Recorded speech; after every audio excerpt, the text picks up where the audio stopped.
The best name in television, Channel 44. And here is a bulletin for the news update. Good morning, Uganda. To begin with, in the region, Bank of Uganda restructured top jobs and scrapped. Ngobi Ramadan says the move is a response to modern banking trade. You shall find such stories in today's New Vision if you can pick up a copy from any stopover. Then, in the same manner, around the corners of Uganda, top deals Uganda linked in South Africa. You shall also know what is happening between the ties of South Africa and Uganda. NSSF broad boards react to MP's report. Details of such stories you shall also pick up interest in reading page 6 of today's New Vision. Museveni rolls 803 billion for women funds, and more of this you shall get them in today's papers. To take you through what is happening in overseas, to begin with, in Freddie May, longest storm in record. After a month ago, Cyclone Freddie may now be the longest-lived tropical storms in history, repeated, bringing heavy rains and damaging winds to Mozambique and Madagascar. Hurricane, which lasted 31 days in 1994, holds the current record, and the BBC weather forecast says that the Freddie will be the longest of a kind. And in Georgia, police have used water cannons and tear gas against protesters in the capital, Tbilisi, for a second night. The crowds are angry at a controversial Russian-style law which would class non-government and media groups as foreign agents if they receive more than 20% of their funds from abroad. On Wednesday evening, police pushed back protesters who pulled down a metal barrier outside the parliament, and the crowds were ordered to disperse, and some people have been injured. Pictures from Georgian press showed hundreds of riot police on the streets late on Wednesday night wearing helmets and holding shields. At least one police car had been overturned. And from the Dutch side, the government says before the summer it will put restrictions on the country's most advanced chip exports to protect its national security, following a similar move by the US. It will include technology produced by computer chip equipment maker SML, and SML is one of the most important firms in the global microchip supply chain. The semiconductors, which power everything from mobile phones to military hardware, are the one center of a bitter dispute between the US and China. It is a real step forward, a real victory for the US, and also bad news for China. Relations for US and China relations are already in pretty bad place, and this clearly will make things even worse. Dexter reports. And a former US Marine badly injured in Afghanistan has declared the withdrawal in the 2021 as catastrophe in testimony before Congress.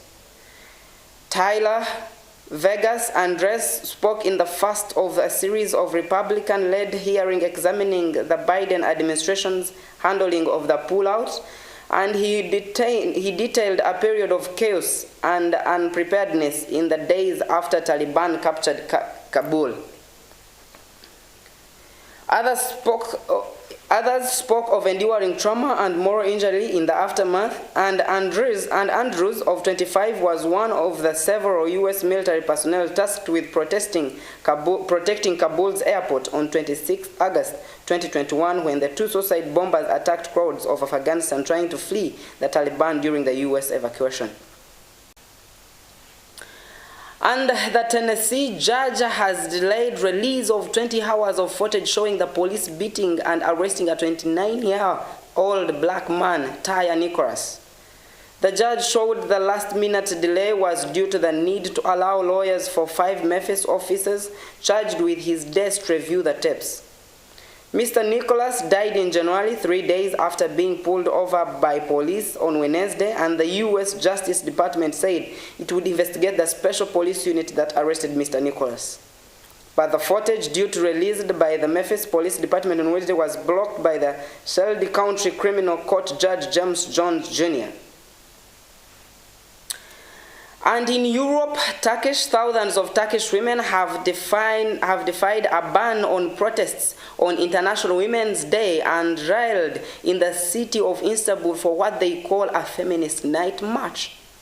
Police prevented them from reaching Taksim Square in the city center, but allowed them to carry on with their march for a while, although later they used tear gas to disperse them.